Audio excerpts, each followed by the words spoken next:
El presidente de Colombia, Juan Manuel Santos, viaja hoy a Estados Unidos para someterse a exámenes médicos especializados en la unidad oncológica del Hospital Johns Hopkins en Baltimore, cerca a Washington.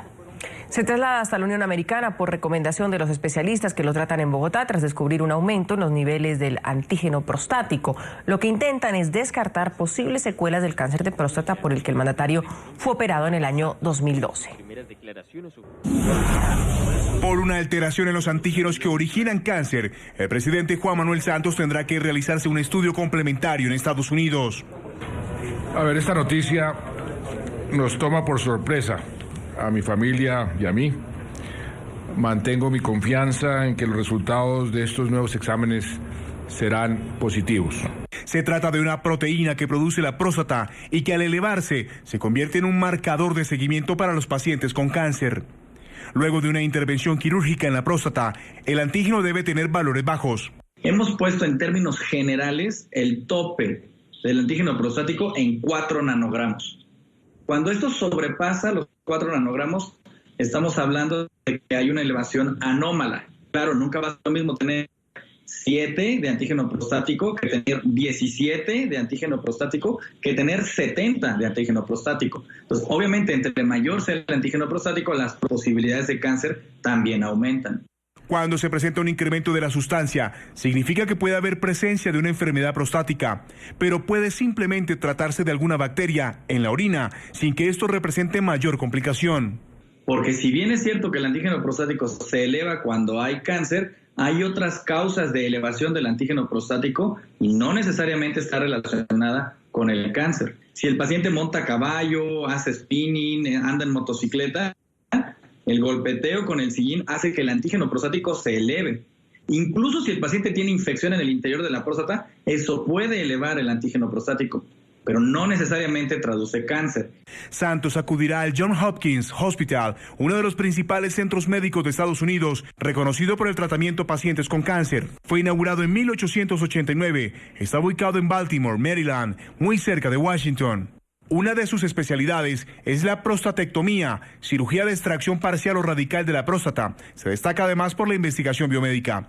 Cuenta con destacados científicos y trabajadores de la salud. 2 de sus profesionales fueron galardonados con el Premio Nobel de Medicina. Fue catalogado durante 22 años como el mejor hospital de la Unión Americana. Tiene incluso un complejo universitario.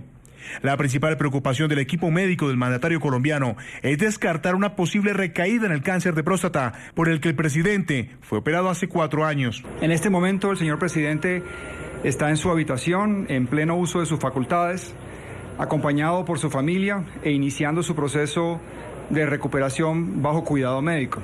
La operación se realizó en la Clínica Santa Fe en Bogotá el 3 de octubre de 2012 y 72 horas más tarde el mandatario fue dado de alta. Logró reincorporarse a sus asuntos laborales y personales prácticamente de forma inmediata. Se reconfirmó que el tumor no hizo metástasis. La patología de la operación, que como les explicó el médico, me quitaron como 19 o 20 ganglios, en todos los ganglios hicieron un examen y no hay rastros de cáncer en esos ganglios. O sea que estoy totalmente curado, eso es lo que los médicos me dicen. El martes, Santos informó que pidió permiso al Congreso para salir del país y dijo que aprovechará su estadía en Estados Unidos para asistir a una cena en honor al vicepresidente Joe Biden y para informar sobre el nuevo acuerdo de paz con las FARC. A esta hora saludamos en Bogotá, Colombia, a Omar Bula Escobar, experto en temas internacionales. Señor Bula, muy buenos días y gracias por acompañarnos aquí en la mañana de NTN 24. Buenos días a ustedes, muchas gracias por invitarme. Ahora, lo cierto es que el presidente Santos viaja el día de hoy.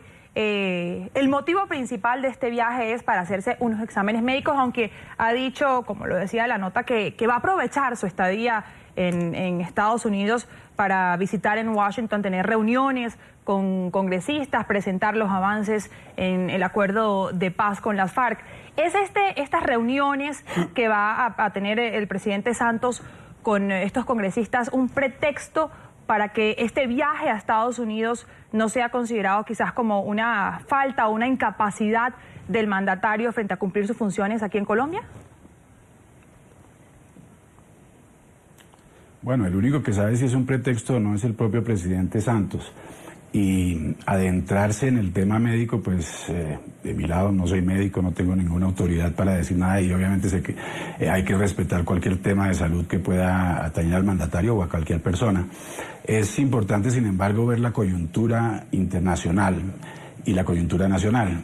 Es una coyuntura única. En este momento en los Estados Unidos se acaba de elegir a Donald Trump, una elección inesperada para muchos grupos de interés a nivel mundial y hay una necesidad obvia de Juan Manuel Santos de reencarrilar el acuerdo de paz que están gestionando desde hace 6 años en Colombia y que ahora dicen ser definitivo, pero ese es otro tema. El hecho es que Washington está en gran movimiento. Juan Manuel Santos no es el único que quiere ir a Washington en este momento a hablar con Trump. Hay cantidades de líderes, pero obviamente en el caso de Juan Manuel Santos hay 2 factores claves que han descarrilado un poco su plan político y esto tiene que ver mucho con el andamiaje internacional que la gente no quiere aceptar, que nosotros estamos en un partido de fútbol en que 70 minutos se juegan por fuera de Colombia y 20 se juegan adentro.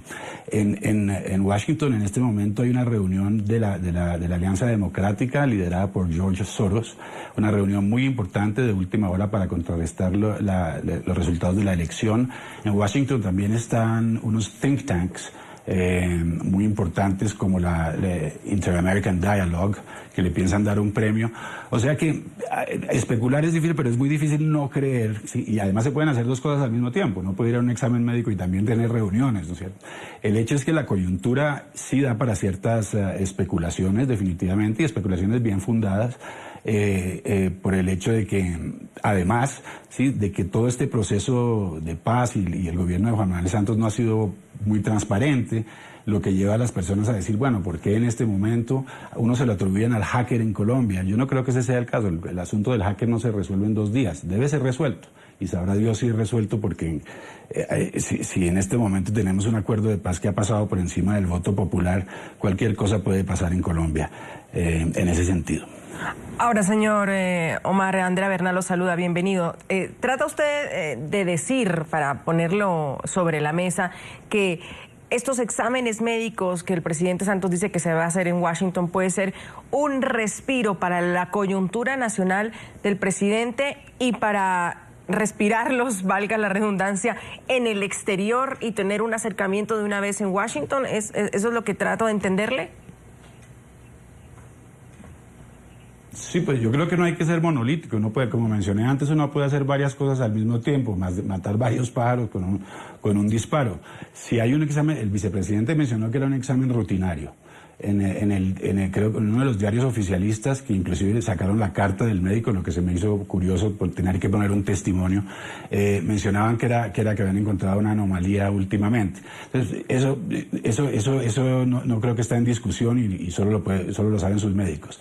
El hecho es que sí hay que tener en cuenta que hay una coyuntura internacional muy, muy importante, y si de eso, además, lo aleja de esa política nacional que se complica en este momento con el asunto del hacker, pues bienvenido. Pero yo sí creo que el motivo principal y que Colombia se tiene que concentrar en el hecho de que lo que define nuestro futuro, lo que define este acuerdo de paz tiene que ver mucho, ¿sí?, con la política internacional y los andamiajes internacionales. El hecho de que Hillary Clinton pierda y que el Partido Demócrata pierda, que era el partido que respaldaba primordialmente a Juan Manuel Santos, además del no, ¿sí?, hace que el proceso de paz y Juan Manuel Santos y su vida política pues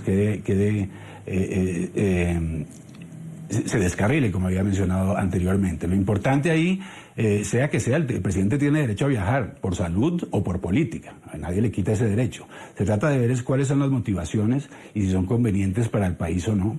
No me parece correcto que vaya a vender en este momento un acuerdo de paz que algunos dicen ser definitivo, pero que yo no creo.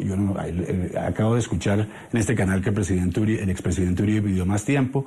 Pues obvio que necesitamos más tiempo. Estamos tomando un paso definitivo para este país, en el sentido de su futuro inmediato y de largo plazo, y Colombia se pronunció claramente, y eso tiene que quedar muy, muy claro. Eso no le puede quedar en veremos para millones de colombianos. Ahora, señor Bula, Si en el caso de que se complicara la enfermedad del presidente Santos, en el caso de que, por ejemplo, tuviera que ser sometido quizás a una cirugía en el hospital Johns Hopkins, en donde va a hacerse estos exámenes, tuviera que ausentarse y tendría que dejar en su cargo a alguien, ¿cree usted que, por ejemplo, en el caso del vicepresidente Vargas Lleras, estaría dispuesto a sacrificar esa carrera, esa campaña política que parece estar prácticamente ya hecha pública con miras a una posible candidatura presidencial en el futuro? Pues bueno, obviamente esto entra dentro del campo de la especulación de si el presidente Santos tiene una situación más grave de lo que está ahí. Él mismo creo que mencionó que no es grave, que está bien. O sea que entramos dentro del campo de la especulación. Dice, obviamente hay un orden constitucional que define quién debe ser el presidente en caso de su ausencia, y eso, en principio, esas reglas se deben seguir. Ahora, a mí me parece muy prematuro, sinceramente, de hablar de candidaturas del 2018, cuando estamos en un proceso que va a cambiar al país y que, como mencioné hace un momento, lo llaman definitivo, que va a cambiar toda la estructura del país, que va, si nos concentramos, y eso yo creo que Colombia y América Latina tienen que estar muy conscientes de que concentrarse demasiado en las elecciones del 2018 es un elemento de distracción. No nos podemos distraer de lo que está pasando actualmente acá, y a mí me parece que si el vicepresidente Vargas Lleras es una opinión muy personal, tiene aspiraciones políticas, debe concentrarse más sobre el acuerdo. Ayer leí por ahí que no lo había terminado de leer, yo le aconsejo que lo termine de leer, todo Colombia se aconseja que lo termine de leer, sí, pero si ese acuerdo pasa, las condiciones bajo las cuales él va a estar candidatizándose van a ser muy, muy diferentes. Estas no son las elecciones de cada 4 años convencionales. Esto es un cambio radical en la manera en que se hace política en Colombia, con la llegada muy cerca del poder de un grupo muy, muy poderoso financiero que puede cambiar toda la dinámica política. O sea que concentrémonos sobre el presente, que yo creo que es lo importante. Ese presente es el que va a determinar ese futuro. Mil gracias a Omar Bula. Como de Colombia. Gracias a Omar Bula Escobar, experto en temas internacionales, por habernos aquí acompañado en la mañana de NTN 24. Un gusto haberlo tenido, muy amable. Un gusto estar con ustedes. Hasta luego y buen día para todos. Gracias.